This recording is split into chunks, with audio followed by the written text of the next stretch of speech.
kembali untuk hadirin bahwa agenda selanjutnya 13.15 bagi hadirin sudah selesai semua maupun sudah mengambil foto di foto kembali ke tempat duduknya masing-masing. Sekali lagi kami informasikan bahwa materi akan dimulai pada pukul 13.15 bahwa bagi seluruh hadirin yang sudah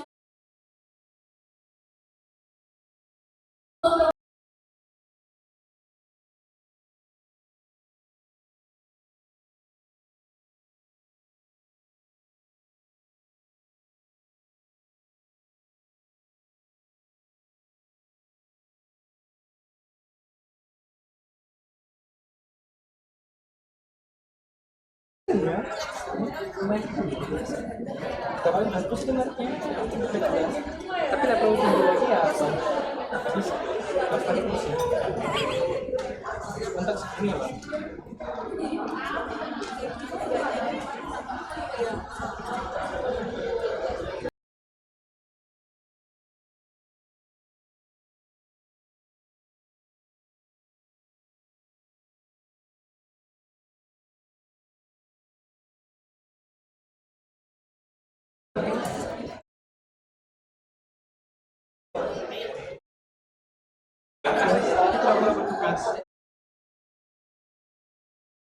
Apa sih harusnya gini ya?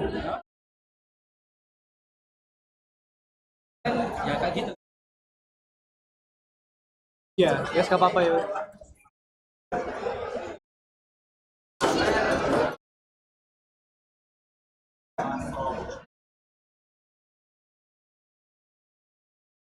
Masya Allah.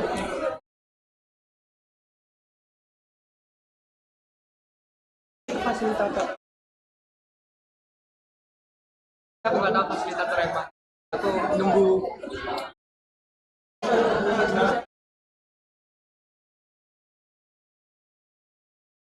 Aku nunggu partnerku.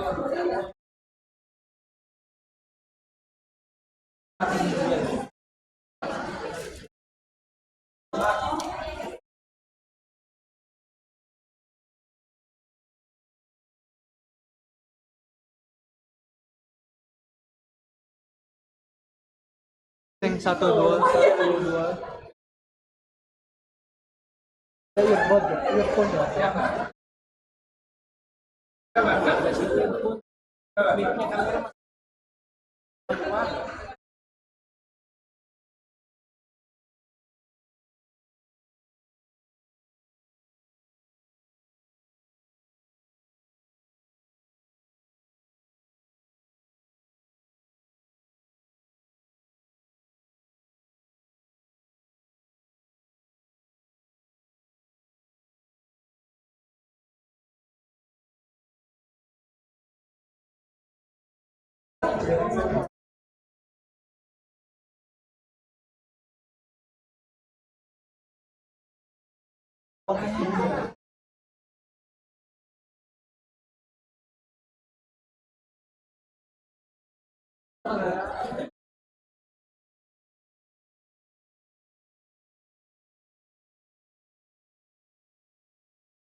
Nah ini kayak ini.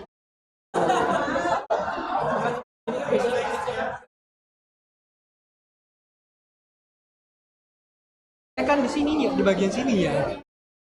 Ini mic-nya ini. Ini input mic. Ini juga. Tapi ini built-in mic-nya ini. Ada lagi sini. Kasih mic cuman ya, emang ada.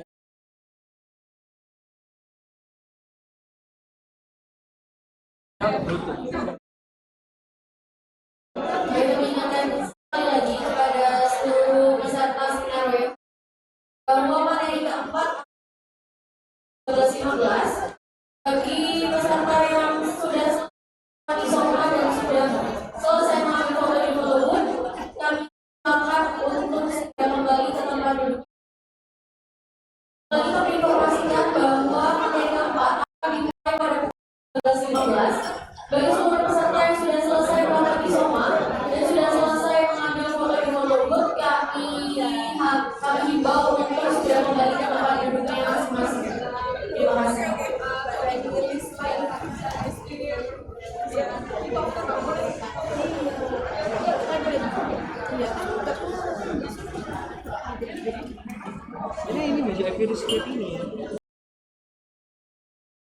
Nggak tahu nanti.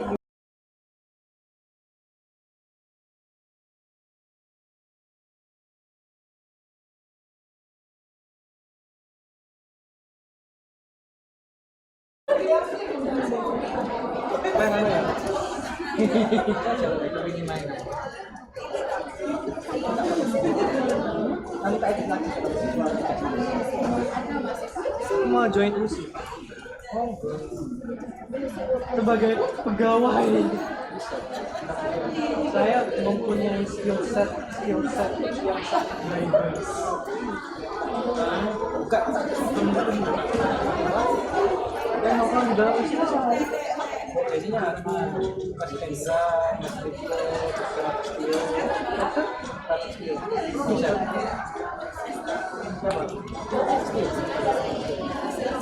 Bahas apa? Konservasi. Apa yang kita mau? Kita antara kita.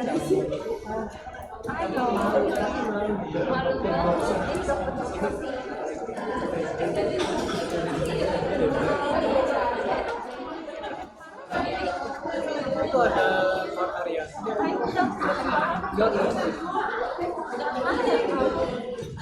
Sini aja nggak apa-apa.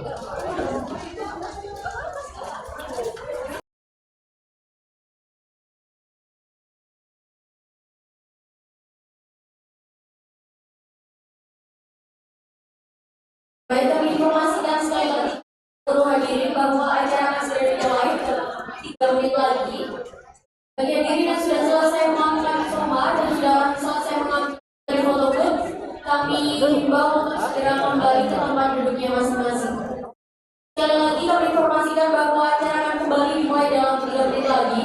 Bagi hadirin yang sudah selesai soma dan sudah selesai mengambil foto booth, kami himbau untuk segera kembali ke tempat duduknya masing-masing.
Mulai di sini. Tapi saya tidak tahu kita di mana.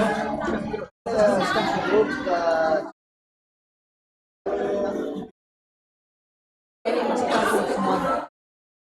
Masih belum tahu ya. Saja saya. Aman.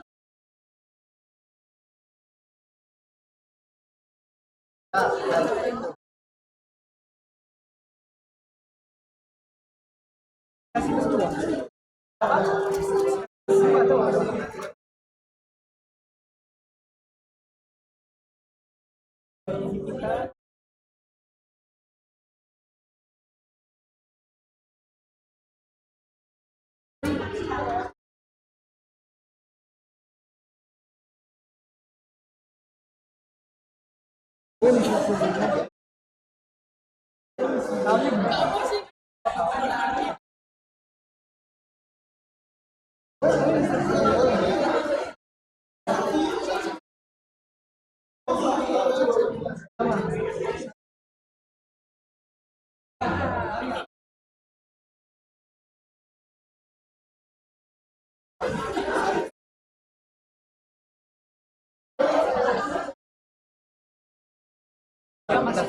Dia masih kelas. Oh iya.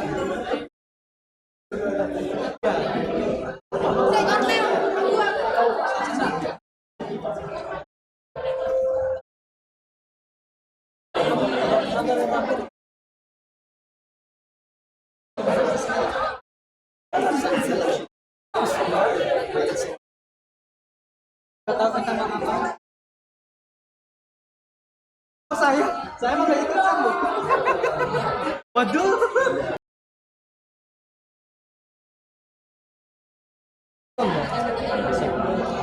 Anak gini aja.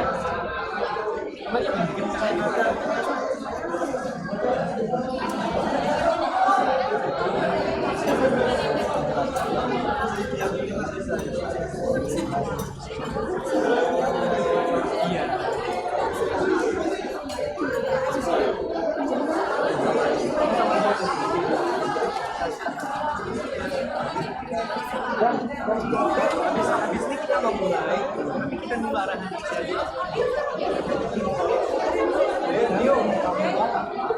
Baik, terima kasih. Jadi kami selamat kembali ke tempat duduk masing-masing. Acara akan kita mulai sesaat lagi. Sekali lagi berterima kasih untuk segera kembali ke tempat duduk masing-masing karena kita mulai sesaat lagi.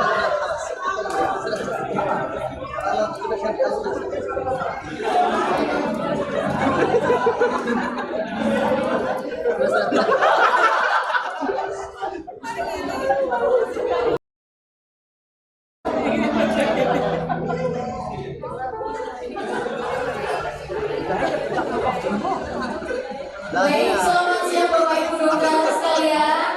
Alhamdulillah sudah selesai makan ya. Mungkin nanti akan lebih bertenaga untuk mengikuti materi keempat dan juga materi kelima. Kami himbau kepada seluruh hadirin untuk segera menempati tempatnya masing-masing dan tetap kondusif karena materi akan segera dimulai. Dan untuk materi keempat maupun kelima ini kita memiliki banyak sekali door prize yang akan dibagikan kepada Bapak Ibu sekalian. Dan juga nantinya akan ada hadiah untuk 3 peserta yang meraih nilai post test tertinggi yang akan dibagikan saat akhir acara. Baik, mungkin jika kondisi sudah kondusif, kita akan memulai kembali materi kita yang keempat, yaitu terkait perawatan pendahuluan pada bibit suntik dan lip tapping. Tadi sudah disinggung sedikit juga terkait lip tapping. Dan nanti materi ini akan disampaikan oleh Dr. Gigi Reza Alvesi, Magister Kedokteran Klinik, spesialis bedah mulut dan maksilofasial, subspesialis oral dan maksilofasial konsultan.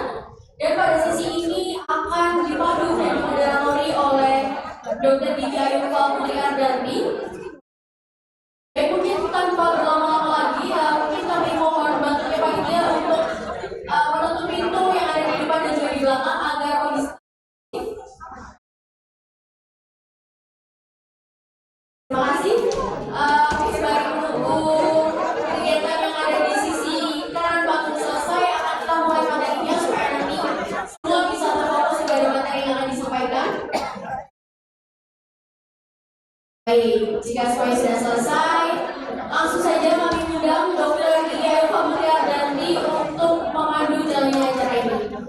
Pada Dr. Ardanti kami persilakan. Terima kasih Dr. Pamela. Ya, selamat siang semuanya. Kembali lagi bersama saya Dr. Ardanti yang akan memandu sesi kali ini tentang tangga setelah istri dan anak-anak. Pada materi ini kita akan bersama Dr. Reza Alvesi, Dr.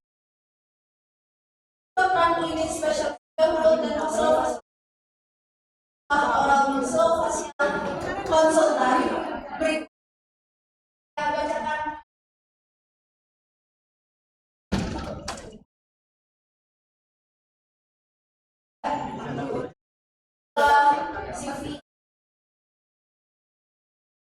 beliau adalah lulusan kedokteran di Universitas telah menempuh medicine 2014 sampai 2020, spesialis olahraga social tahun 2020 dan konsultan sosial di tahun 2022 adalah publikasi televisi. Langsung saja kita undang tahu atas pada Dr. Reza Alfresi.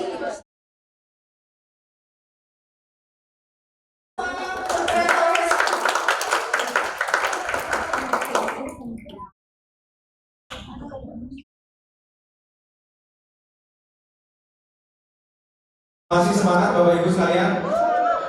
Habis makan siang tentunya tambah semangat ya, tambah ngantuk. Jadi saya di sini nggak banyak ngomong Bapak Ibu, saya langsung aja terjun ke masing-masing meja Bapak Ibu di depannya. Itu ada model. Nah silakan berputar, kursinya diputar. Saya lebih senang praktek ya daripada ngomong ya. Kita coba praktek ya Bapak Ibu sekalian ya. Nanti habis praktek baru saya jelaskan kenapa gitu ya. Jadi ilmunya lebih enak kalau praktek. Di depan Bapak Ibu sekalian itu ada model bibir yang ada cleft-nya, ada yang satu, ada yang dua gitu ya. Nah, mungkin tugasnya Bapak Ibu sekalian sebagai ujung tombak di puskesmas, nanti kalau ada pasien dengan kondisi serupa, bibirnya ada celahnya, apa yang harus dilakukan pasti harus tahu. Ini ada namanya metode lip tapping namanya. Lip itu bibir, tapping itu adalah ditempelkan. Bagaimana caranya metodenya? Ayo, silakan Bapak Ibu yang sudah pernah lip tapping bisa mempraktekkan, mencontohkan ke rekan-rekan teman-teman yang lain di puskesmas. Silakan dibuka. Oh ini modelnya. Dokter di sini ada yang sudah pernah lip tapping? Belum? Pengen tahu? Ya. Di sini ada bukan somasi ya Bapak Ibu. Jadi ini namanya dermatik. Ya, merek yang punya dermatik itu adalah untuk ditempel di pipi. Jadi sudah ditempel sekarang di pipi. Ini dermatik ini yang warna coklat ditempel di pipi kanan dan kiri itu namanya dermatik. Kemudian Bapak Ibu hanya perlu hipafik. Hipafik itu yang plester itu enggak. Kemudian perlu tahu teknik bagaimana yang benar menempelkan segmen kanan dan segmen kiri supaya bisa ke tengah. Nah ini hipafiknya ada di dalam kardus ya. Silakan Bapak Ibu praktekkan. Saya coba lihat satu persatu. Yang berhasil tanpa harus saya briefing dulu ya. Saya coba yang berhasil saya undang ke depan untuk jadi tamu kehormatan untuk mempraktekkan ke teman-teman yang lain. Bisa Bapak Ibu tapi monggo dicoba. Coba berhadiah ini namanya. Dilepas dulu, ya, dilepas dulu isolasinya, bukan isolasi sih, dibabit. Ya, yang sudah ditempel di pipi itu namanya dermatik. Jadi dia adalah bentuk apa namanya adhesif yang hipoalergenik. Ya, itu sebuah adhesif yang hipoalergenik ditempel di pipi kanan dan kiri sudah ditempel. Jadi itu bahannya Bodele atau ini dermatik itu adalah contohnya. Nah, ditempel di pipi kanan dan kiri, oke. Kemudian segmen bibirnya harus bisa mendekatnya. Yang bisa berhasil saya udah ke depan mendapatkan ada door prize panitia. Oke, disiapkan doorprize-nya. Ayo, siapa yang berhasil? Iya, untuk para undangan nanti akan ada door prize untuk peserta yang bisa mendemonstrasikan perawatan lip tapping ini. Nanti akan ada door prize-nya, dokter. Silakan dipraktekkan, ditempel ke kanan dan kiri, ya, sampai menempel. Coba dilihat, ya, sudah mendekat. Oke, kita lihat ini sudah berhasil ya, 1, Berhasil? Keren, ya oke. Wah, ya nanti kita kasih contoh ya. Ada panitia bisa ikut menilai chipnya bisa ikut menilai ya. Bibirnya dihukum no C, bibirnya dihukum no ya. Oke, menempel, mendekat. Oke, supaya mendekat. Sudah berhasil yang meja sini?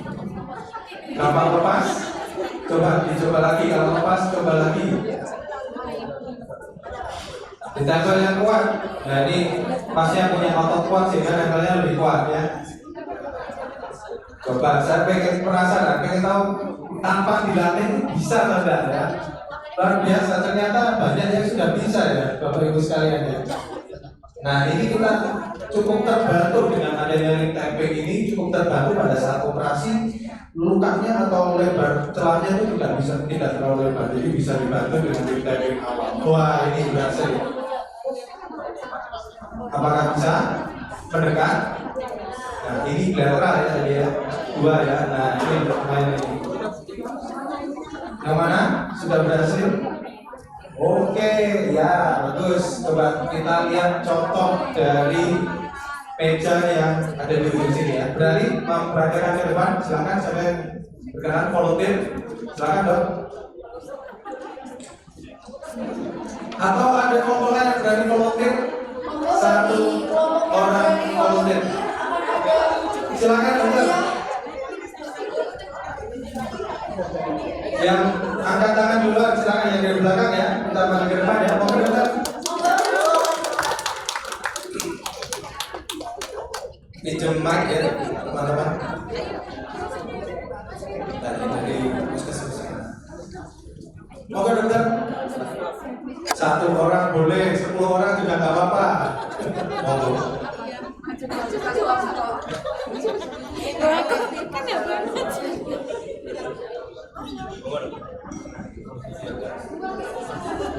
Ye, di tengah atau di depan, Dok?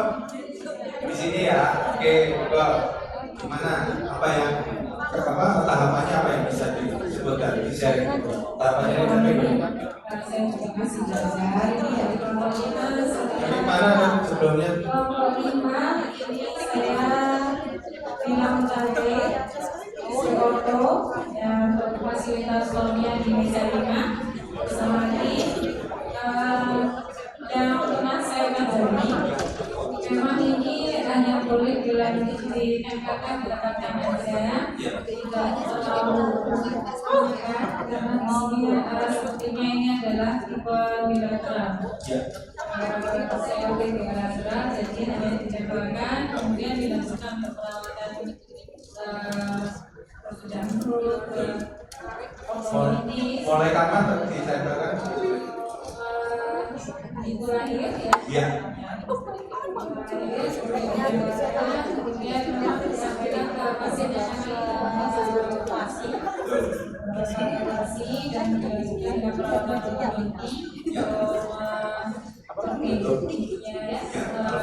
dari gizi susu bergantian dari rasa. Tepuk tangan untuk Dr. Ilham Najib. Ini berberat ya. Jadi memang benar selanjutnya silakan diputar sambil terlihat ini dapat berberat. Nah ini biar pelan ya dokter.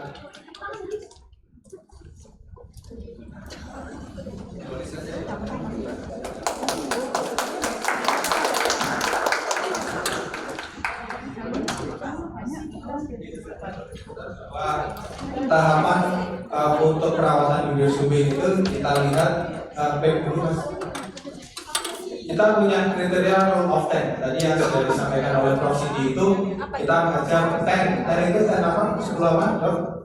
10 pound. 10 pound itu sama seperti 4,5 kilo atau dibulatkan 5 kilo. Kemudian 10 yang lain ke sini HB-nya, HB hemoglobin ya. Jadi harus tes darah. HB-nya lebih dari 10 kalau bisa, atau kalau kurang dari 10 biasanya anemi karena ini bayi ya. Kemudian yang ini dokter tahu 10 weeks, ya betul sekali. 10 weeks itu berapa bulan berarti? Setara dengan 2,8 sekian bulan atau dibulatkan 3 bulan. Jadi memang lebih mudahnya rule of 10 ini kita ingat-ingat 5 kilo, kemudian 3 bulan, dan HB-nya 10. Udah, kalau sudah itu bisa dilakukan operasi pertama itu bibir. Langit-langitnya gimana? Kapan operasinya? Langit-langit di usia 18. Ini banyak pertimbangan kenapa harus 18. Sebenarnya pada saat bayi itu diberi kesempatan untuk tulangnya tumbuh 18 bulan maksudnya. Jadi kemampuan tubuh atau tulang alveolar itu masih tumbuh sampai usia 18 bulan itu masih tumbuh. Jadi 18 bulan itu kenapa kita mengejar 18 bulan? Ada yang tahu? Supaya saya tadi sudah bilang, saya bocorkan supaya langit-langitnya ditutup sebelum usia 2 tahun supaya bicaranya tercapai ya, sehingga idealnya di usia 14 bulan atau sebelum 2 tahun langit-langit tertutup baru dia belajar bicara. Makanya setelah langit-langit baru terapi bicara baru bisa. Kalau langit-langitnya masih kosong bolong biasanya akan bunyinya akan hipernasality ya. Bunyi-bunyi seperti bapak, taka itu lidah menempel di langit-langit itu tidak bisa sempurna kalau langit-langitnya belum tertutup. Next slide. Nah, ini yang mungkin bisa dilakukan Bapak Ibu sekalian yang di puskesmas dan sangat membantu terapinya dokter bedah, yaitu segmen bibir. Jadi tidak asal menempel ya Bapak Ibu. Kenapa kok ada pipi ditempeli dulu? Ini ada contohnya yang pipi ya. Pipi ditempeli dulu dengan apa namanya? Hipoalergenik. Itu hipoalergenik karena seringkali kalau ditempeli langsung alergi atau itu ditempeli dulu hipoalergenik, kemudian itu untuk sebagai pencakaran hipafik itu untuk ditempel dari pipi dan pipi kanan dan pipi kiri. Segmen bibir ini mengikuti hipafik ya. Jadi jangan sampai hanya pipi aja yang didepankan, tapi segmen bibir tidak ikut. Jadi segmen bibir itu ikut melekat. Jadi sudah benar yang dipraktekkan oleh kelompok yang di sebelah kanan saya ini, kelompok yang nomor 1 dan meja nomor berapa tadi? 5 ya. Nah ya, nomor 1, nomor 5, nomor lain-lainnya gimana? Bagus, tapi masih ada segmen yang mungkin ketinggalan, belum kena tip tappingnya ya. Kenapa kok harus tip tapping next? Nah ini contohnya Bapak Ibu. Celahnya lebar sekali, begitu di lip tapping selama kurang lebih hanya 1 atau 2 bulan saja sudah mulai menutup dan operasinya lebih mudah. Ini bayangkan jika pasien ini sudah lama sekali tidak di lip tapping, tambah lebar seperti ini Bapak Ibu. Yang bisa-bisa aja dioperasi, tetapi biasanya akan ada defek ya, hidung atau mungkin jaringan diambil itu terlalu lebar. Biasanya audionya atau mukanya itu terlalu lama kalau jaringan yang diambil terlalu banyak ya. Ini sangat membantu lip tapping ini dengan lip tapping tanpa lip tapping. Saya akan ambil dari jurnal ini ya. Next. Nah ini yang ada di depan Bapak Ibu juga ada pirati botol feeding yang ini kompetensinya dokter gigi anak ya. Next, spesialis gigi anak ini karena pencetakan pada bayi itu memang resiko tersedak, tertelan, bahkan aspirasi. Makanya biasanya dokter gigi anak menggunakan teknik khusus pada saat mencetak itu ada oksigen atau mungkin dicek vital sign-nya. Ini adalah piranti untuk menutup langit-langit yang lubang itu supaya pada saat minum ASI tidak masuk ke langit-langit. Ya, next slide. Nah, beberapa lainnya adalah mungkin dokter Lila juga mendalami dari namplen ya, karena untuk naso alveolar molding. Jadi naso itu hidungnya dibentuk, alveolar, tulang alveolarnya juga dibentuk, molding itu membentuk. Next slide. Nah, ini contoh perawatan dengan molding. Ya, pada saat sudah di molding ada perubahan signifikan, jaraknya mendekat, hidungnya naik, dan kemudian pada saat dioperasi lebih mudah dilakukan. Ya, jadi ini nice to know untuk Bapak Ibu sekalian dan must to do. Misalkan untuk lip tapping apa banget kan sudah pasti bisa. Kalau namplet mungkin bisa dirujuk, gitu ya. Next slide. Saya rasa hanya itu, the of time juga. Next slide lagi. Oke, labioplasti ini contoh-contoh kasus yang sudah dilaksanakan di RSUD Uner. Next slide. Nah, kemudian ini palato penutupan langit-langit. Kalau gagal gimana palatonya pada saat dewasa tiba-tiba terbuka lagi. Next slide. Nah, ini ada beberapa teknik karena bekas provokasi itu fibrosis ya Bapak Ibu sekalian ya. Dokter-dokter sekalian kalau sudah ada luka nggak bisa dijahit lagi, tentunya kita ambil jaringan dari yang lain, nggak hanya lidah. Ini contohnya adalah tablet, bisa dari bukan flat, bisa dari apa namanya flat yang lain, misalkan medical flat dari usi, itu banyak tekniknya. Ini salah satunya adalah tablet yang sering dilakukan di RSUD Uner. Next slide. Oke, terapi selanjutnya bagaimana? Nah, tentunya ini ke dokter Lila juga nih, dok. Nah, ortodonsi ya dokter Lila ya. Kenapa kok harus dirapikan giginya pada saat terjadi cleft, ada celah ini? Kemudian kita mengejar alveolar cleft misalkan, kita mengejar tulang untuk alveolar yang ada di sini. Ini harus perlu tulang.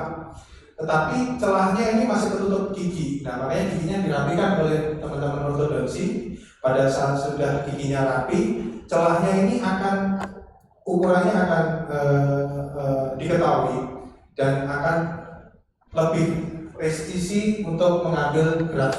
Graftnya diambil biasanya dari iliak atau dari pinggul, ya, dari tulang pinggul diambil untuk ditanam di dalam sini. Nah, makanya di leveling dulu ya, dokter Lila, istilahnya apa leveling atau diratakan dulu baru di alveolar program. Ada beberapa teknik untuk ortodonsi. Next.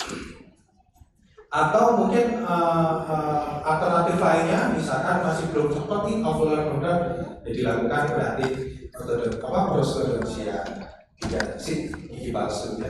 Next slide. Nah, ini yang paling penting juga Bapak Ibu bahwa nanti setelah operasi bibir, baik itu bibir maupun langit-langit, harus diedukasi keluarga pasien untuk berlatih apa tadi? Mendengarkan dan berlatih untuk berbicara. Yang paling penting itu tadi Bu Mona singgung bahwa harus berlatih mendengarkan dan berlatih bicara.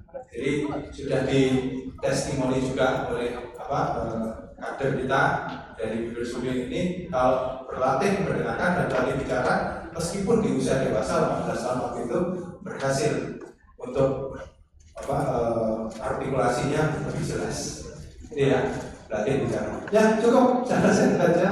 Banyak dari saya, mungkin terima kasih atas partisipasinya. Kami ucapkan dari Puskesmas seluruh Surabaya dan teman-teman S2, S3, Fakultas Kedokteran Gigi. Kurang lebihnya saya mohon maaf. Assalamualaikum warahmatullahi wabarakatuh. Terima kasih.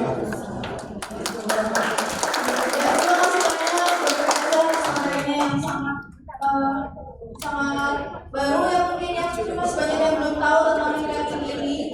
Baik, kalau begitu izin saya tutup sesi kali ini. Untuk selanjutnya akan saya kembalikan ke MC. Namun izin saya mengingatkan untuk para peserta, jika ada pertanyaan bisa langsung scan barcode yang ada di meja dan mengetikkan pertanyaannya ke WhatsApp yang tertera. Ya, jadi nanti tuliskan aja pertanyaan ditujukan kepada siapa dan pertanyaannya apa. Baik, kepada Dr. Pamela, acara saya kembalikan. Terima kasih. Baik, terima kasih banyak Bu Dani. Terima kasih kepada Dr. Eza untuk materinya dan juga mini hands-on video dok yang terkait with tapping yang sudah diberikan kepada peserta sekalian. Baik, izin setelah ini akan ada penyerahan sertifikat pemateri kepada Dr. Eza yang akan diserahkan oleh Kepala Departemen Bedah Mulut dan Maksilofasial Fakultas Kedokteran Gigi Universitas Airlangga kepada Yang Dihormati Dr. Aris Muharram, Dokter Gigi Magister Kesehatan, Spesialis Bedah Mulut dan Maksilofasial, Subspesialis Celah Oral dan Maksilofasial Konsultan. Kami persilakan. Baik, mohon bantuannya dari panitia untuk penyerahan sertifikat terlebih dahulu. Oh iya, baik. Mungkin bisa dibantu untuk penyerahan secara simbolis. Ya.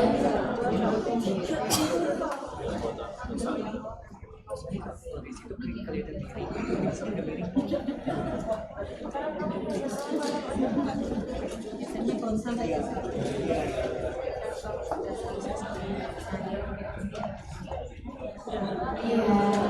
Oke, baik. Saya bantu hitungan 1, 2, 3. 1, 2, 3. Baik, terima kasih banyak Dr. Ari dan Dr. Reza. Kami silakan untuk kembali ke tempat duduknya masing-masing. Baik hadirin sekalian, acara selanjutnya akan menginjak ke materi kelima. Namun sebelum kita mulai materi, akan ada sedikit pretest yang akan dibagikan dan QR code dapat di scan melalui layar. Akan ada QR code yang di share stand di layar. Dan kepada seluruh peserta kami himbau untuk mengisi pretest yang ada, karena nantinya setelah sesi acara akan diumumkan peserta dengan nilai proses tertinggi setelah materi selesai dan juga di penghujung acara. Baik, sekali lagi kepada seluruh peserta kami himbau untuk mengisi pretest melalui scan QR code yang sudah ditampilkan di layar, karena nanti di akhir acara akan disebutkan peserta dengan nilai proses tertinggi dan akan ada sedikit hadiah untuk peserta dengan nilai proses tertinggi. Mungkin bagi peserta yang mengalami kendala baik saat scan QR ataupun saat mengisi, bisa menghubungi panitia ataupun fasilitator yang ada di setiap meja. Ya, sekali lagi bagi peserta yang mungkin mengalami kendala saat men-scan QR maupun saat mengisi link yang sudah tertera, dapat menghubungi fasilitator ataupun panitia yang ada di setiap meja. Oke, mungkin kita akan sediakan waktu 5 menit ya untuk mengisi pretest dimulai dari sekarang.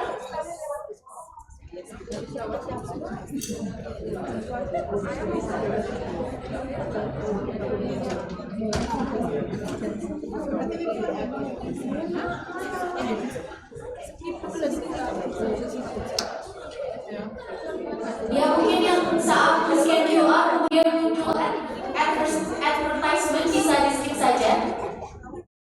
Tapi jika ada kendala lain bisa dikomunikasikan kepada fasilitator maupun panitia yang ada di setiap meja.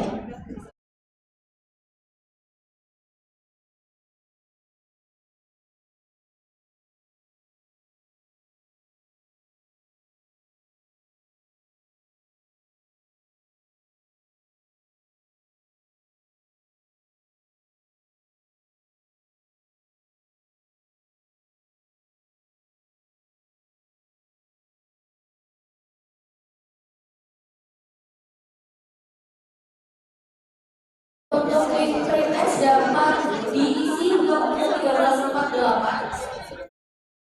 Selanjutnya akan ditutup bagi peserta yang mengalami kendala sama scan QR maupun saat mengisi link dapat segera menghubungi fasilitator yang ada di masing-masing meja ataupun dapat menghubungi panitia yang ada di dekat meja.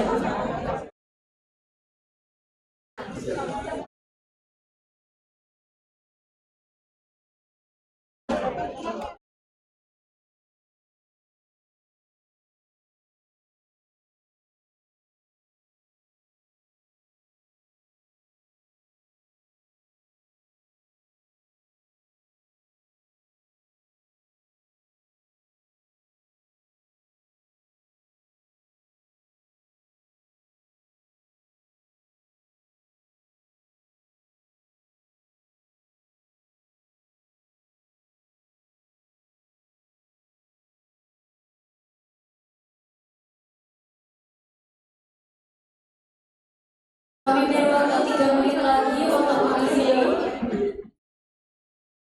Jika ada kendala yang ditemukan harus segera menginformasikan.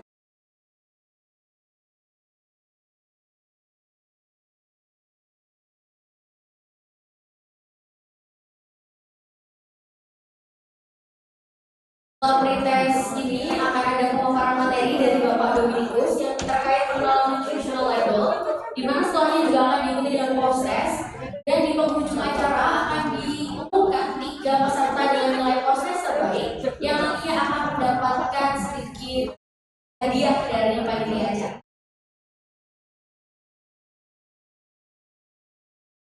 Teman-teman, kalau misalnya sudah semua sebelum pukul 13.48, kita bisa saja langsung mulai ke materinya. Apakah ada yang sudah? Mungkin bisa katakan bagi yang belum saja.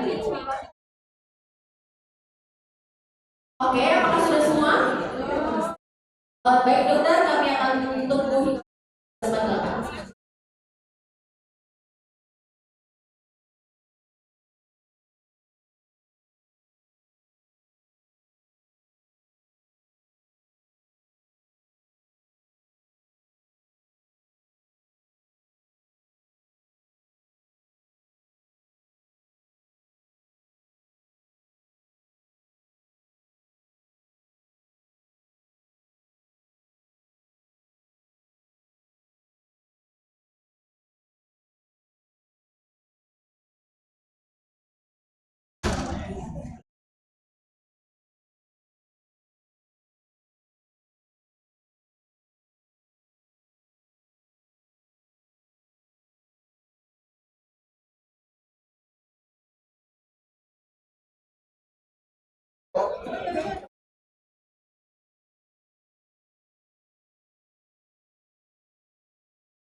Baik, sudah 5 menit ya, mungkin dari panitia bisa dibantu stop share QR-nya.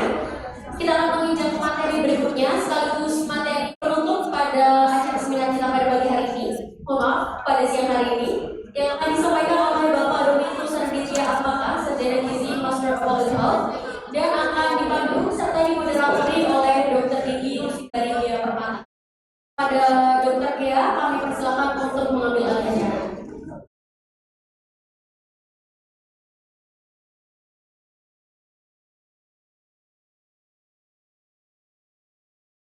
Assalamualaikum warahmatullahi wabarakatuh. Selamat siang kepada peserta seminar siang hari ini. Perkenalkan kembali, nama saya Dr. Dia. Izinkan saya siang ini laboratori materi yang kelima, yaitu materi yang terakhir berjudul pengenalan nutrition label. Materi ini akan disampaikan oleh Bapak Dominikus Raditya Atmaka, Sarjana Gizi Magister of Public Health. Sebelum masuk ke materi, saya akan membacakan kurikulum kita dari pembicara. Untuk educational background dari beliau, pada tahun 2014, beliau menyelesaikan studinya dalam program Sarjana Gizi atau Undergraduate Program of Health Nutrition di Fakultas Kedokteran Universitas Gadjah Mada. Kemudian beliau mengambil program master dan berhasil mendapatkan gelar Master of Public Health in Nutrition Fakultas Kedokteran Universitas Gadjah Mada pada tahun 2016. Jadi beliau ini menempuh program masternya hanya 1 bulan. Saat ini beliau merupakan lecturer atau dosen di Departemen Gizi Fakultas Kesehatan Masyarakat Universitas Erlangga. Sampai saat ini beliau juga aktif sebagai researcher di ITD atau Institute of Tropical Disease. Beliau aktif juga di editorial board di Media Gizi Indonesia dan aktif sebagai reviewer di beberapa jurnal nasional dan juga internasional. Beliau juga bergabung dalam Komite Olahraga Nasional Indonesia Jawa Timur sebagai support nutrition dan banyak lagi. Untuk publikasi, beberapa publikasi beliau 5 tahun terakhir sangat banyak dan bisa dilihat di saya. Mungkin beberapa akan saya bacakan pada tahun 2023. Penelitian beliau, jadi ada banyak ini, kayaknya nggak sih satu-satu. Baik, selanjutnya saya undang saja langsung naik ke atas panggung Bapak Dominikus Raditya Atmaka, Sarjana Gizi Magister of Public Health. Tangannya. Oke, langsung saja memasuki materi pada pembahasan. Terima kasih atas waktunya. Mohon izin menyampaikan materi. Selamat siang Bapak Ibu semuanya. Baik, kita. Jadi hari ini kita akan belajar tentang gizi. Kenapa sih dokter-dokter gigi harus belajar gizi? Apa sih kaitannya gizi dengan kesehatan gigi kita? Nggak tahu? Oke, yang akan saya bahas hari ini adalah terkait dengan label gizi gitu ya. Kenapa sih kita semua harus tahu gimana cara membaca label gizi? Karena kebanyakan orang saat ini nggak ngerti gimana cara membaca label gizi. Ketika kita beli makanan begitu ya, beli misalnya bapak udah dapat susu kotak gitu ya, udah dapat susu kotak, nggak tahu gimana cara bacanya begitu ya, gimana cara tahunya ini sudah cukup belum sih dengan ya, atau ini kira-kira merusak kesehatan saya atau tidak sih? Nah itu harus kita ketahui dulu ya gimana cara membaca.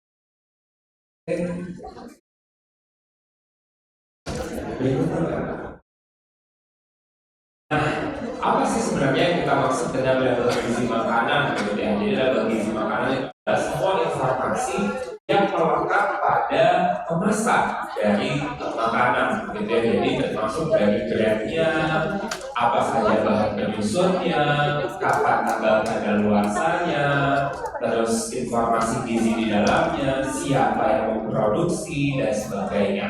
Dan kenapa ini penting? Karena dari semua informasi yang melekat pada kemasan tadi itu kita bisa tahu ini cukup nggak sih untuk kebutuhan kita sehari-hari, bisa nggak sih kita pakai untuk ya hidup gitu lah istilahnya, bisa nggak sih ini mungkin berkontribusi pada penyakit yang mungkin terjadi di dalam tubuh kita gitu ya. Karena kadang-kadang kita kalau belanja di supermarket ya cuma wah ini menarik nih kemasannya, ambil, wah ini murah, ambil, wah ini lucu kemasannya, ambil gitu ya. Dan lihat isinya tuh apa gitu. Dan ini ternyata bisa jadi berkontribusi pada penyakit-penyakit yang mungkin terjadi pada tubuh kita. Karena hari ini kita akan belajar banyak begitu ya terkait dengan gimana caranya supaya kita bisa tahu kira-kira yang kita dapatkan dari makanan kita ini memadai atau tidak. Nah, ini manfaatnya gitu ya. Jadi kita bisa tahu kandungan gizi dalamnya, memenuhi kebutuhan gizi harian, dan juga mengatur berat badan. Ini penting banget nih buat yang tante-tante lagi wah pengen bodinya cantik begitu ya, itu harus tahu gitu ya gimana cara kita bisa membaca berapa banyak kalori yang masuk ke dalam tubuh kita. Kita bisa tahu nih berapa banyak yang bisa kita kurangi dan sebagainya. Nah, sebelum kita belajar tentang label makanan, kita harus tahu dulu apa saja sih kira-kira yang ada di dalam informasi gizi. Kalau pada umumnya ibu-ibu kan tahunya paling cuma karbohidrat misalnya, atau gula gitu ya, atau lemak atau protein gitu. Tapi sebenarnya informasi gizi itu lebih dari itu. Ada banyak hal yang bisa kita pelajari dari sana. Kita bisa lihat apa saja komposisi gizi di dalamnya dan juga apa saja yang mungkin perlu kita batasi gitu. Misalnya, kalau ibu tahu ada GGL ya, GGL itu apa? GGL itu adalah gula, garam, dan lainnya. Itu adalah utama kita gitu ya, yang seringkali kita nggak sadar nih ternyata kandungannya banyak banget loh di dalam makanan-makanan yang kita makan sehari-hari. Apalagi yang makanan kemasan, apalagi makanan-makanan yang wah kita kayaknya sering makan gitu ya sehari-hari gitu. Itu yang harus kita pelajari. Ini yang kita batasi ya sehari-hari, ada batasnya. Kalau dalam AKG atau asupan gizi, GGL atau gula, garam, dan lemak itu ada batasannya. Gula itu maksimal ada di 4 sendok makan, garam itu maksimal ada di 1 sendok teh, dan juga lemak itu maksimal ada di 5 sendok makan. Dan itu kebanyakan seringkali kan berlebihan nih makan ini ya, jadi kita seringkali mengkonsumsinya jauh di atas angka ini dan kadang kita nggak sadar karena kita nggak baca informasi yang ada dan melekat di kemasan kita. Misalnya saya boleh pinjam satu dari wah ternyata di sini saya punya Frisian flag. Ini sehat ada ibu bapak? Susu apa enggak? Sehat.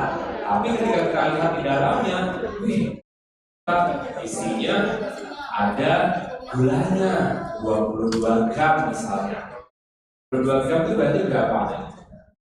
2 gram itu sama dengan 2 sendok makan. Jadi ketika kita sudah minum satu kemasan susu itu, kita sudah 2 sendok makan. Padahal batas kita ada di 4 separuh. Ada nggak kira-kira? Jadi kalau misalnya anak-anak nih kayak gitu tiap hari 5 kotak gitu misalnya, udah dapat ya 10 kan? Saya nggak jadi apa anaknya nanti? Obesitas biasanya paling. Itu nanti bisa jadi ya. Itu perlu kita ketahui karena kebanyakan ibu-ibu orang tua itu asal udahlah anak saya penting makan gitu ya, penting anak saya bisa mendapat asupan yang memadai gitu ya, tanpa kita ketahui bahwa ternyata ada bahaya yang tersimpan di dalam makanan-makanan tersebut. Ini yang harus kita jadikan acuan gitu ya. Jadi ketika Bapak Ibu semua nanti beli makanan, coba deh lihat label gizinya. Di sini gitu ya. Di sini ada tulisannya yang pertama adalah takaran saji atau serving size gitu ya. Sajian kemasan. Nah, di setiap kemasan itu ada tulisannya berapa kali sih itu harus dimakan gitu ya. Karena nih ada 5 gitu ya. Di dalam satu kemasan itu bisa dimakan sampai 5 kali. Misalnya ibu-ibu beli ciki gitu, kemudian ibu-ibu buka makan 1 kali, makan ciki satu kemasan 1 kali gitu. Dan disitu sudah ditulis itu untuk 5 kali makan, 5 kali makan gitu ya. Itu berarti ibu-ibu sudah makan 5 porsi sebenarnya. Itu kan ya udah, itu kurang dari 1 hari gitu sebenarnya. Jadi itu yang harus kita perhatikan karena kan kita nggak lihat gitu. Kalau ternyata dalam label makanan itu ada batasan-batasan yang harus kita penuhi. Ada ukuran-ukuran yang harusnya kita gunakan selama dalam konsumsinya nanti. Nah, selain itu, ini di bagian bawahnya nih ribet ya, kelihatannya gitu ya. Ada persentasenya, ada angka kilokalorinya dan sebagainya gitu ya. Nah, angka-angka ini itu adalah angka-angka per serving size gitu ya, atau per satu takaran sajinya. Misalnya, ini kan misalnya kita punya ciki nih, punya ciki 5 serving per kontainer gitu ya. 1 kemasan itu dipakai untuk 5 kali makan. Di situ 1 kali servingnya itu kita makan energi totalnya sebanyak 180 kalori. Kalau saya makan ciki itu sekaligus 1 kali, berarti yang masuk ke dalam tubuh saya itu bukan 180 kilokalori, itu bisa sampai 1000 kilokalori. Karena saya makannya langsung untuk 5 serving size. Saya makannya langsung untuk 5 porsi makanan. Bahaya nggak kalau kayak gitu? Bahaya banget. Gitu. Makanya kita harus cek dulu nih, kalau kita beli makanan, kita makan makanan, dilihat dulu ini dipakai untuk berapa kali. Kalau memang aturan yang dipakai untuk 5 kali makan, diporsi aja, dibagi untuk 5 kali makan, untuk 3 kali makan. Kita bisa tahu, oh ini sesuai atau tidak dengan takaran saji yang direkomendasikan angka kecukupan. Ini nanti biasanya akan bisa kita blender nih, lemaknya, garam dan sebagainya. Jadi kalau misalnya kita mau lihat total gitu ya. Di sini bisa kelihatan, oh gula totalnya yang ada di dalam kemasan tersebut adalah 16 gram. Sedangkan saya tadi cuma boleh makan 40 gram satu hari. 16 gram untuk satu kali serving. Kalau misalnya saya makan satu bungkus kali makan, itu berarti saya makan bukan 16 gram, berarti saya makan 80 gram. Sudah 2 kali lipat daripada batas atas yang diperbolehkan berdasarkan AKB. Bahaya. Seru nggak kira-kira belajar kayak begini? Ini kadang-kadang orang-orang nggak sadar gitu ya. Kadang kita cuma kayak, wah enak nih makan gitu, keterusan gitu. Kemudian minggu depannya bingung sendiri. Kok berat badan saya naik 2 kilo ya? Kok berat badan saya naik 3 kilo ya? Ya karena nggak dilihat konten makanannya isinya apa. Oke, berikutnya mas. Nah ini tadi ya penjelasannya. Jadi ada jumlah sajian per kemasan, itu biasanya akan bisa kita lihat dalam satu kemasan itu bisa dipakai untuk berapa kali sajian. Nah dari sajian tersebut kita perkirakan jumlah yang masuk dalam tubuh itu ada berapa banyak. Berikutnya mas. Nah ini contohnya ya, jadi kelihatan nih kalau di total persajian misalnya, nah kita bisa lihat nih kalau misalnya satu kali sajian adalah 140 kilokalori, sedangkan dalam satu kemasan ada 5 serving, berarti satu kemasan itu sejumlah hampir 1000 kilokalori. Sedangkan manusia biasa, laki-laki dewasa itu cuma butuh sekitar 2000 kalori. Jadi dengan kita mengkonsumsi satu bungkus makanan ini, itu kita sudah dapatkan setengah dari kebutuhan laki-laki dewasa pada umumnya. Nah, gimana kalau yang untuk perempuan? Kalau untuk perempuan pastinya lebih rendah daripada itu. Gimana kalau untuk anak-anak? Bisa jadi separuhnya ya. Makanya harus melihat juga setiap orang pasti akan punya kebutuhan masing-masing. Berikutnya mas. Nah ini hitung-hitungannya, waduh susah banget nih kayaknya pakai hitung-hitungan segala begitu ya. Jumlah sajian per kemasan, ada karbohidrat, protein, lemak dan sebagainya. Intinya semuanya sebenarnya sudah dituliskan kok sama industri di label makanan kita. Kalau misalnya kita ikutin yang ada di dalam label makanan kita, itu pasti kita dengan sangat mudah bisa membaca dan bisa mengerti apa yang harus dikonsumsi oleh tubuh kita. Jadi kalau misalnya kita tahu nih ternyata wah kita di dalamnya banyak banget gulanya, kurangin aja konsumsinya, jangan dikonsumsi, atau dikurangi jumlahnya, atau dipotong porsinya dan sebagainya. Nah ini yang harus kita hitung gitu ya, pemenuhan harian kita, ada karbohidrat, protein, lemak, itu maksimalnya berapa, itu biasanya sudah dituliskan di dalam persentasenya. Jadi kadang nih di dalam kemasannya, misalnya di sini ada tulisannya, misal nih, oh ternyata dia lemak jenuhnya sampai 120% gitu misalnya. Berarti dia melebihi dari persentase kebutuhan AKG dalam satu hari. Bahaya nggak kira-kira seperti itu? Bahaya gitu ya. Dan itu ada aja kalau seperti itu. Dan memang enak, pasti enak gitu ya. Tapi enaknya itu membawa petaka untuk tubuh kita. Berikutnya mas.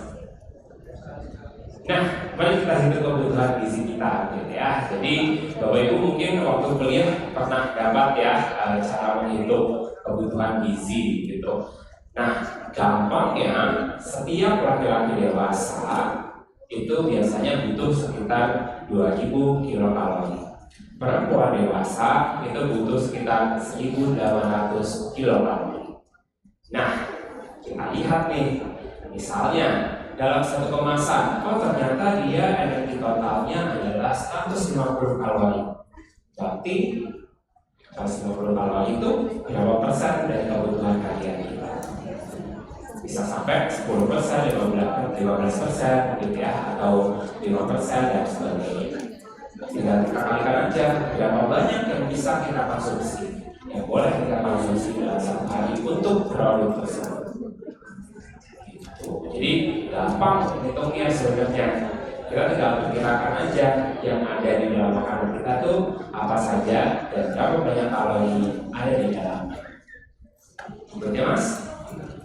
Nah ini contohnya ya, contoh menghitung angka kecukupan gizi. Jadi angka kecukupan gizi itu bisa sangat bervariasi sebenarnya per orang. Jadi ini saya kasih contoh untuk seorang wanita usia 24 tahun dengan berat badan 48 kg, tinggi badan 155 cm. Kebutuhan kalorinya kurang lebih sekitar 1.500-an gitu ya. Nah, tapi 1.500-an ini harus kita breakdown nih untuk kebutuhan karbohidratnya, proteinnya, lemaknya, dan juga kebutuhan yang lainnya gitu. Sehingga ketemulah angka-angka yang seperti ini. Tapi angka-angka ini kan cuma angka-angka mentah ya. Kita harus lihat nih, kalau misalnya saya butuh 200 gram karbohidrat, kira-kira saya bisa nggak dapatkan dari susu ini? Ternyata di sini karbohidrat totalnya sampai 22 gram. Jadi dengan saya konsumsi susu ini, itu kira-kira saya sudah dapat sekitar 10% dari kebutuhan karbohidrat saya. Dibikin simpel aja, dibikin mudah aja gitu ya. Jadi kita bisa perkirakan kira-kira satu hari saya ini cukup nggak sih kebutuhannya, atau jangan-jangan berlebih gitu, atau jangan-jangan saya sudah harus mengganti nih pilihan makanan saya dengan opsi-opsi yang lainnya yang bisa jadi harus lebih sehat daripada ini. Berikutnya Mas, ini adalah pesan AKG gitu ya. Kenapa sih pemerintah kita bikin angka kecukupan gizi ya, bikin panduan angka kecukupan gizi? Karena kita harus tahu nih, setiap orang itu punya kebutuhannya masing-masing, dan kebutuhannya kita itu harus personalize gitu ya, harus kita lihat personalnya seperti apa, dan harus kita lihat bagaimana pembagiannya berdasarkan komponen gizinya, berdasarkan kebutuhan yang dibutuhkan untuk aktivitas, kebutuhan yang dibutuhkan untuk bertahan hidup dan sebagainya. Artinya dibagi-bagilah gitu ya, dengan kebutuhan-kebutuhan berdasarkan angka kecukupan gizi yang diatur secara nasional dan pemerintah. Dan di sini bisa kelihatan gitu ya, biasanya dari kemasan kita itu biasanya kan dihitungkan gitu ya, oleh industri akan dihitungkan. Oh ternyata dari satu kemasan itu saya bisa dapat 10% AKG misalnya, atau 18% dari AKG gitu. Aman atau enggak? Bisa jadi aman, bisa jadi tidak, tergantung saya makannya berapa banyak. Kalau saya makannya langsung 10 kemasan gitu misalnya, saya satu hari minum 10 kemasan gini gitu, bisa jadi aman, bisa jadi tidak gitu ya. Bisa jadi aman, kenapa? Karena tidak melebihi dari batasan atasnya. Karena tadi kita baru memenuhi 10% kebutuhan karbohidrat dari satu kemasan ini. Kalau saat saya minum 10 kemasan seperti ini, nggak apa-apa, nggak masalah. Tapi saya kan pasti makan makanan yang lainnya. Saya kan pasti makan nasi juga. Saya pasti makan lauk-lauk yang lainnya. Itu dihitung juga Bapak Ibu. Jadi saya boleh nggak minum ini 10? Boleh kalau Bapak Ibu nggak makan yang lainnya. Tapi kan nggak mungkin begitu. Nggak mungkin ada orang yang bisa bertahan hidup hanya dengan susu saja. Begitu. Makanya harus kita bagi-bagi gitu ya, harus kita pertimbangkan. Kalau misalnya saya mau minum susu ini, boleh, nggak apa-apa, 1 atau 2 kemasan masih diperbolehkan. Tapi kita lihat dulu komponen-komponen makanan kita yang lainnya seperti apa. Berikutnya Mas. Nah, ini yang penting Bapak Ibu. Karena yang kalau misalnya Bapak Ibu dokter tinggi kan seringnya musuhannya sama gula ya. Karena gula itu menyebab karies tinggi, menyebab kerusakan pada gigi gitu. Nah, sekarang mungkin Bapak Ibu tahunya, oh yang penting gulanya nggak terlalu banyak, nggak masalah gitu ya. Padahal sebenarnya di industri sekarang kita tahu ada namanya gula-gula buatan atau pemanis buatan, atau kita sebut juga ada yang digolongkan ada gula alkohol atau gula-gula tipe yang lainnya, misalnya sorbitol, manitol, xilitol dan sebagainya. Nah, itu ternyata juga sama buruknya dengan penggunaan gula pasir pada umumnya. Sehingga kita harus bijak juga begitu ya dalam menggunakan produk-produk kita. Kita harus bisa membaca kira-kira produk saya ini aman atau tidak, apakah produk saya ini punya potensi untuk merusak gigi atau tidak. Nah di sini ada beberapa pilihan gitu ya, ada beberapa pilihan manis buatan dan gula alkohol yang seringkali dicampurkan ke dalam makanan yang ternyata walaupun dia bukan golongan karbohidrat, walaupun dia bukan ikatannya itu bukan seperti gula, walaupun dia dibuat secara sintetis, tapi ternyata punya efek buruk juga untuk kesehatan kita. Karena biasanya gula-gula seperti ini itu sifatnya asam. Dan biasanya ini sama aja gitu ya dengan gula, jadi dia punya sifat korosif juga untuk gigi kita. Misalnya kayak saccharin, aspartam, asesulfat, kemudian nafta, sukralose dan sebagainya ini sama aja gitu ya. Dan ini kadang-kadang tidak terdeteksi dari makanan kita. Karenanya kita harus bisa baca gitu ya. Di kemasan kita kan ada komposisi bahan makanan gitu ya. Ada komposisi bahan makanan. Komposisinya apa saja? Kita harus bisa lihat gitu ya. Ada nggak kira-kira perasa sintetis yang dicampurkan ke dalamnya? Kalau ada perasa sintetisnya, apa jenisnya? Apakah masuk ke dalam perasa buatan, atau apakah dia masuk ke dalam gula alkohol atau jenis yang lainnya? Berikutnya mas. Nah, ini yang sekarang harus mulai kita cermati gitu ya. Sekarang kebijakan pemerintah ada yang baru, ya, ada yang kita sebut sebagai traffic light card. Gitu. Jadi kalau misalnya Bapak Ibu pernah lihat di kemasan makanan, itu kadang ada yang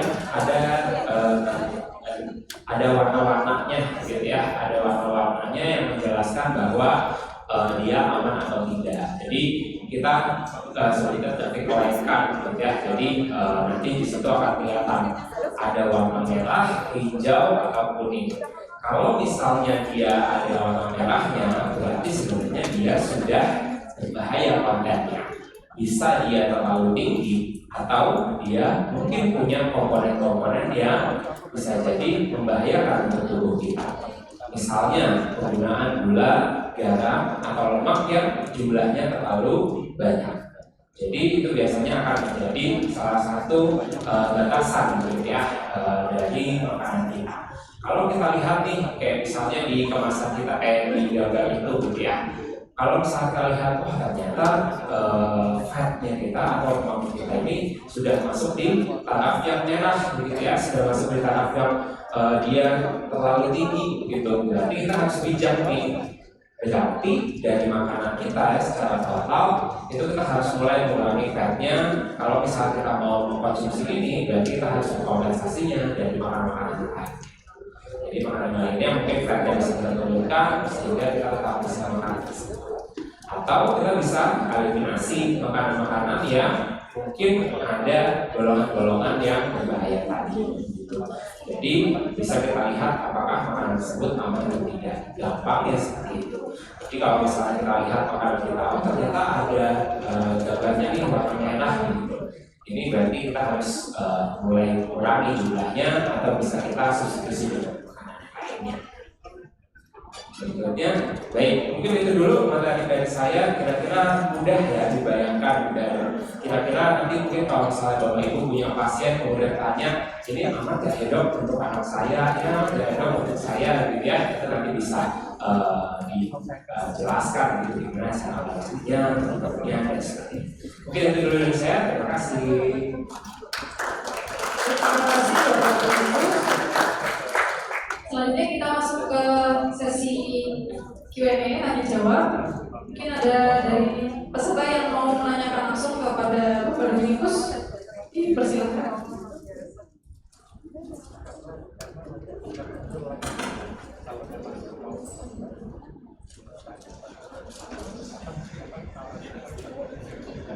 Ada dari sisi kiri, ya?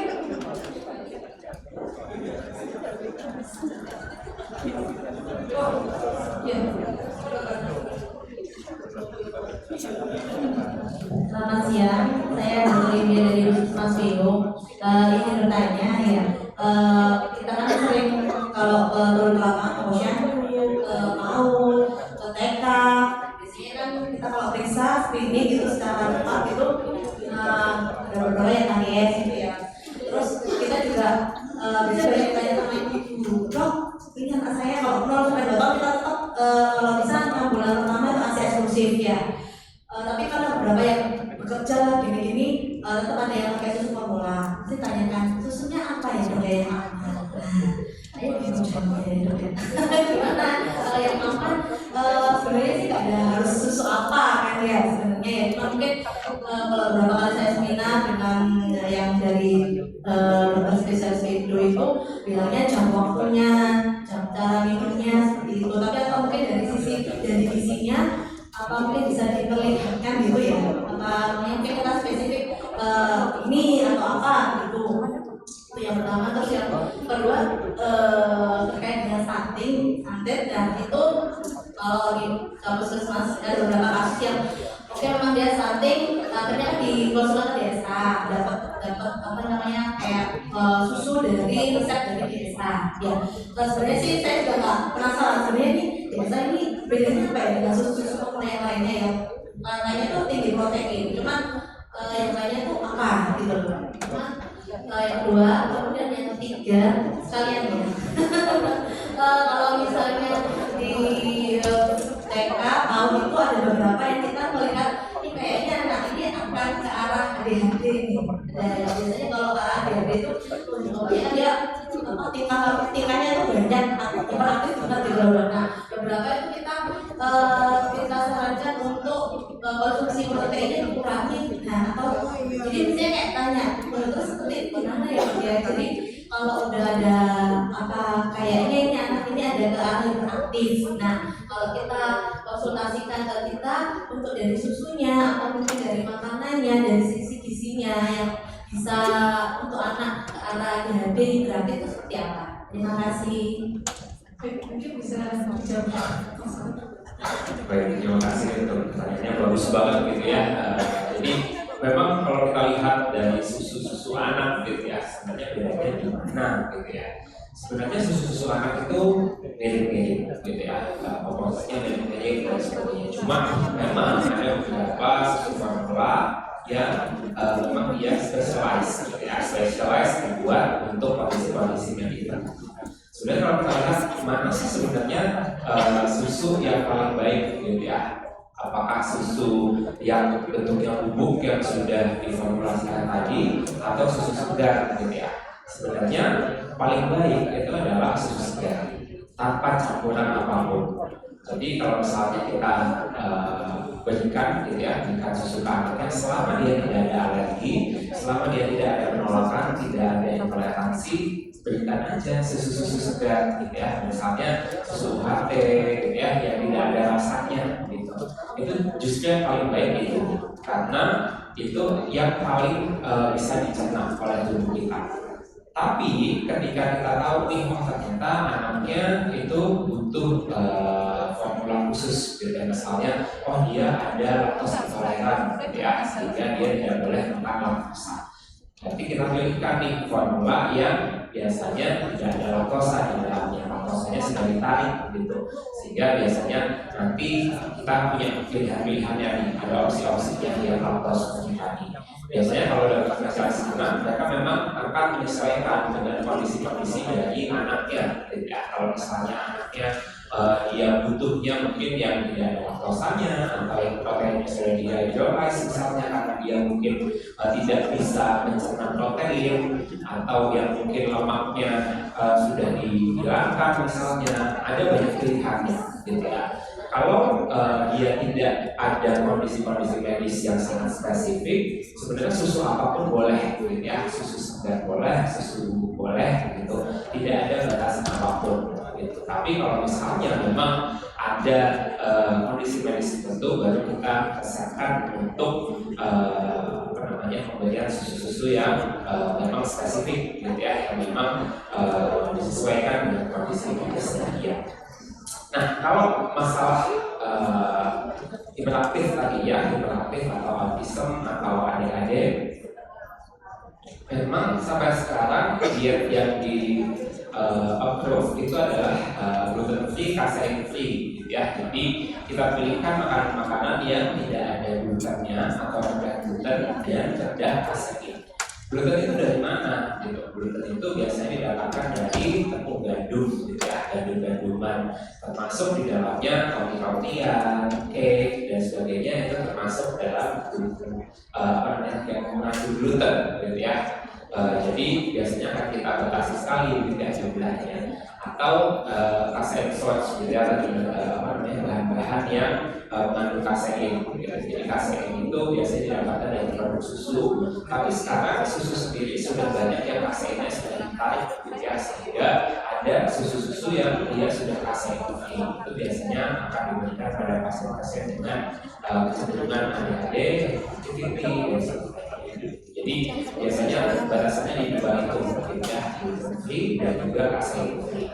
Ya biasanya untuk menghindari supaya anak itu tidak terlalu beraktiviti, biasanya kita juga batasi gula murni, gitu ya, kita batasi gula-gula tambahan, gitu ya, gula pasir atau gula alkohol dan sebagainya yang dia bisa menyebabkan aktivasi dari sarafnya terlalu cepat, gitu ya, sehingga anaknya jadi hiperaktif. Jadi biasanya kita berikan makanan yang tidak terlalu banyak mengandung gula-gula sederhana, gitu. Jadi biasanya akan ada pembatasan di sana. Itu kurang lebih. Ada yang mau ditanya lagi? Mungkin ada yang mau ditanya lagi, dokter? Cukup? Cukup ya. Baik, terima kasih. Mungkin ada satu pertanyaan lagi yang mau bertanya. Dari sisi tengah mungkin ada yang mau bertanya? Atau sisi sebelah kiri?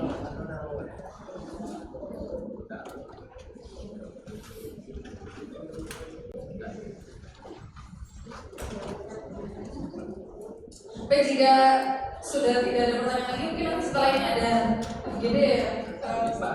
Jadi nanti mungkin kita langsung praktek aja. Tapi sebelumnya,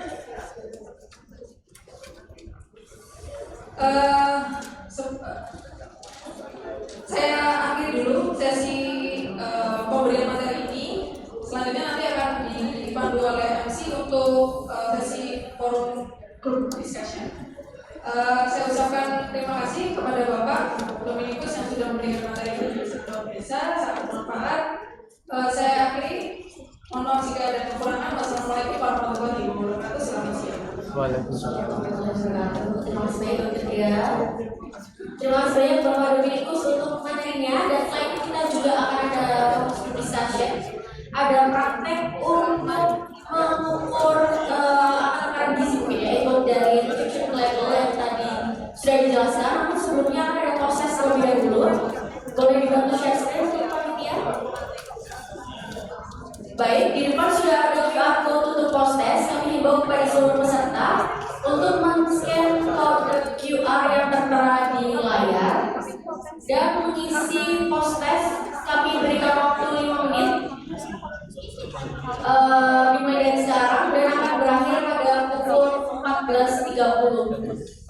Bagi peserta yang mengalami kendala baik untuk scan maupun dalam pengisian post test, bisa mengkomunikasikan kepada fasilitator maupun kepada panitia yang ada di meja masing-masing.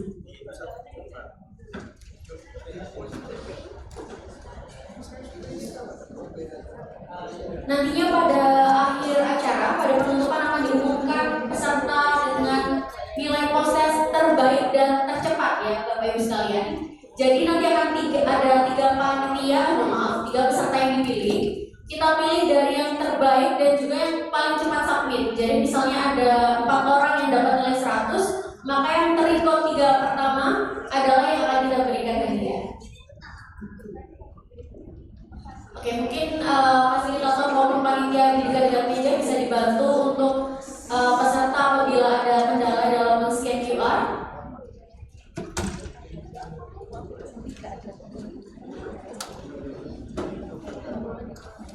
Kami berikan waktu 5 menit hingga pukul 14.30.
Baik, reminder untuk waktu mengerjakan tinggal 3 menit lagi.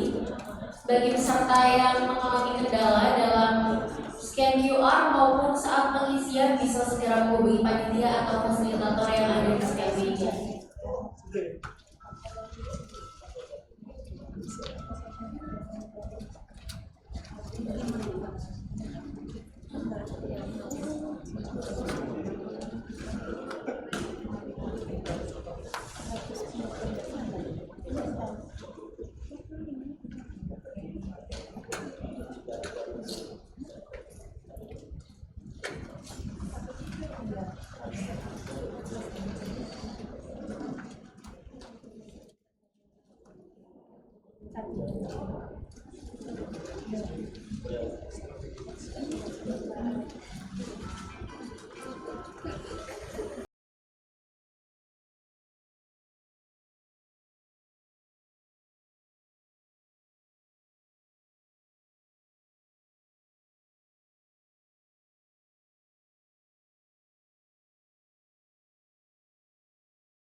Dalam 1 menit lagi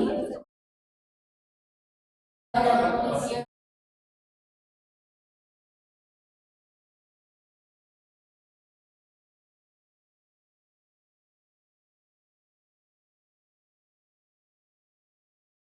Share untuk membagi kelompok untuk fokus masih menggunakan mic ini juga sudah bisa dan juga nantinya akan ada praktek untuk membaca nutrition label masing-masing.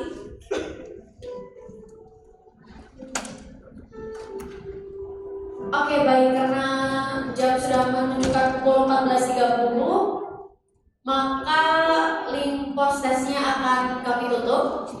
Mungkin ada yang belum mengerjakan atau ada kendala? Sudah, baik, terima kasih banyak Bapak Ibu sekalian.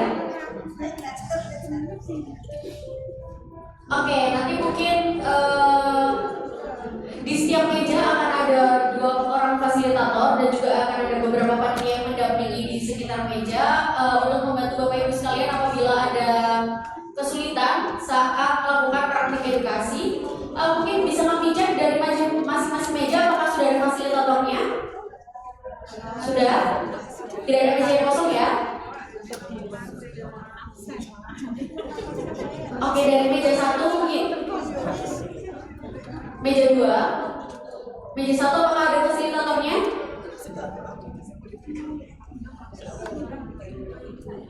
Oke, ya ada. Meja 2. Meja 3. Meja 4. Meja 5. Meja 6. Meja 7. Oke, meja 8. Meja 9. Saya nggak lihat tadi, mohon maaf. Meja 9 kosong ya. Meja 10.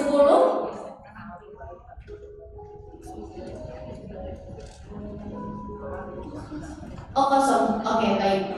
Mungkin fasilitator yang belum ada di meja yang sesuai sudah diplotkan untuk segera menuju ke mejanya karena kita akan memulai sesi fokus group discussion dengan alokasi waktu 30 menit. Kami mulai sekarang dan akan berakhir pada pukul 15.00. Terima kasih.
Baik, kepada seluruh peserta, waktu untuk fokus berdiskusi tersisa 5 menit lagi.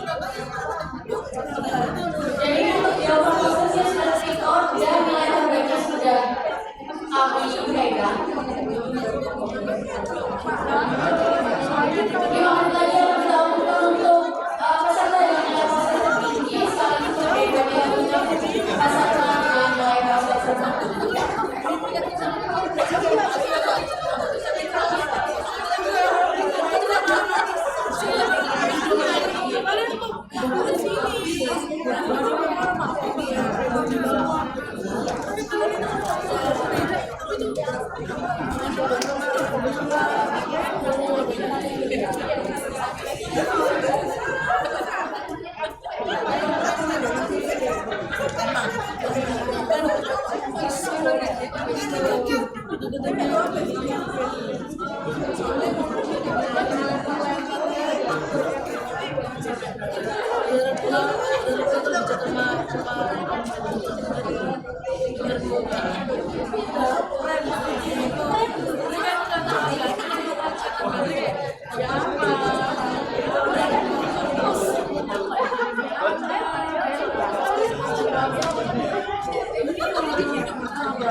Baik, waktu untuk fokus berdiskusi tersisa 5 menit lagi.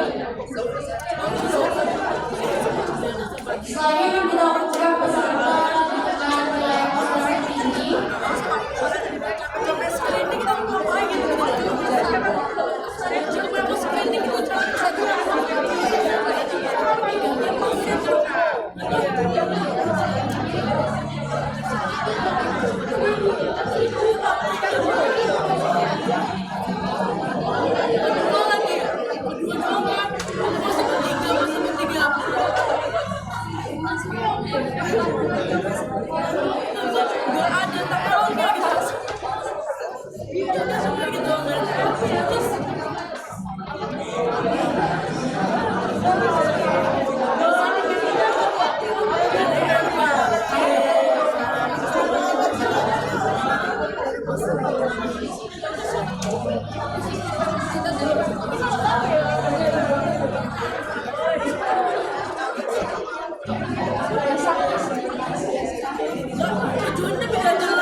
Baik, terima kasih untuk waktu fokus group discussion telah berakhir.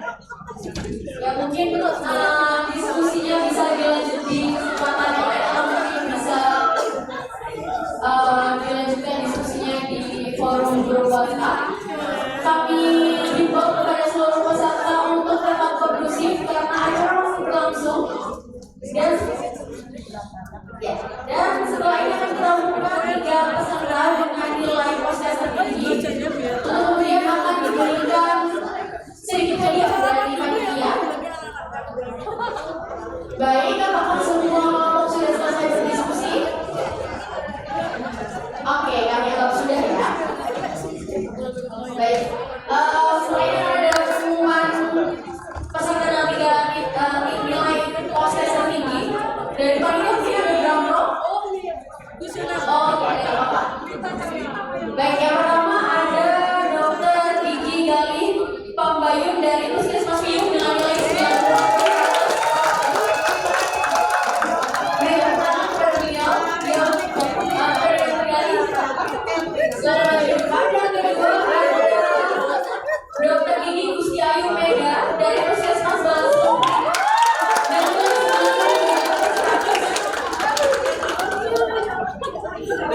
Oh my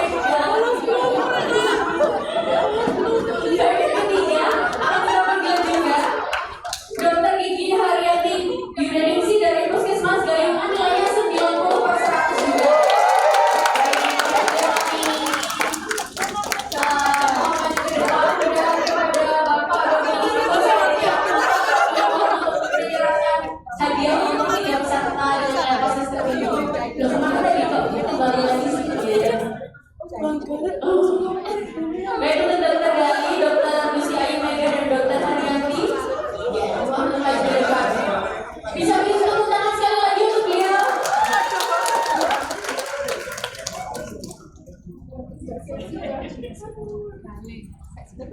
Ya, ini bebas, Pak. Isinya sama. Baik, dari panitia mungkin bisa dibantu dokumentasinya.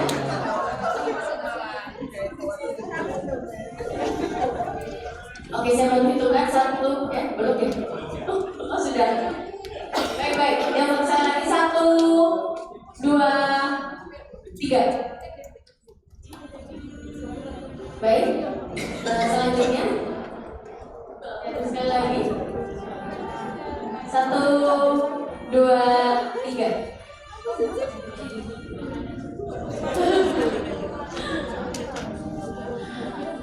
Baik, yang terakhir 1, 2, 3.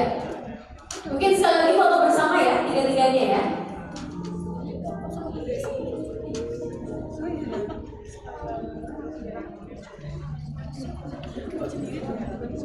Oke, yang saya bantu hitungkan 1, 2, 3.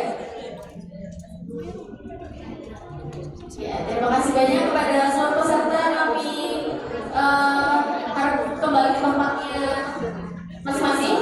Untuk Bapak Ibu Dominikus kami harap untuk tetap di depan karena selain akan ada pembagian sertifikat pembicara yang akan diberikan oleh Dr. Dini Reza Alfesi kepada beliau. Kami persilakan.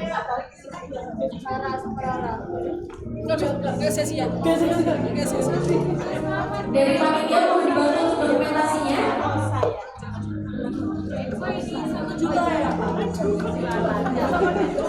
Baik, bisa kita hitung bersama-sama 1, 2, 3. Sekali lagi 1, 2, 3.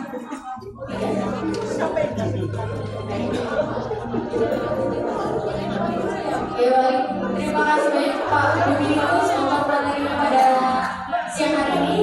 Terima kasih pula kami ucapkan kepada seluruh peserta dan seluruh pihak yang telah mendukung kesempatannya acara kita pada siang hari ini. Mari kita tutup dengan bacaan alhamdulillah. Alhamdulillahirobbilalamin. Akhirnya tutup cerita terlaksana dengan baik. Maaf saya lagi grogi. Kita punya acara. Aku ucapkan terima kasih kepada Dinas Kesehatan Kota Surabaya atas dukungannya untuk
Kami umumkan di ruang kunci di meja 8.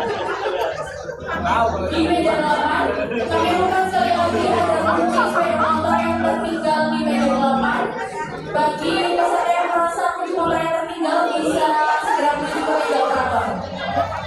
Sekali lagi kami umumkan ditemukan kunci motor di meja 8. Bagi peserta yang merasa kunci motor yang tertinggal bisa segera menuju ke meja operator. Terima kasih.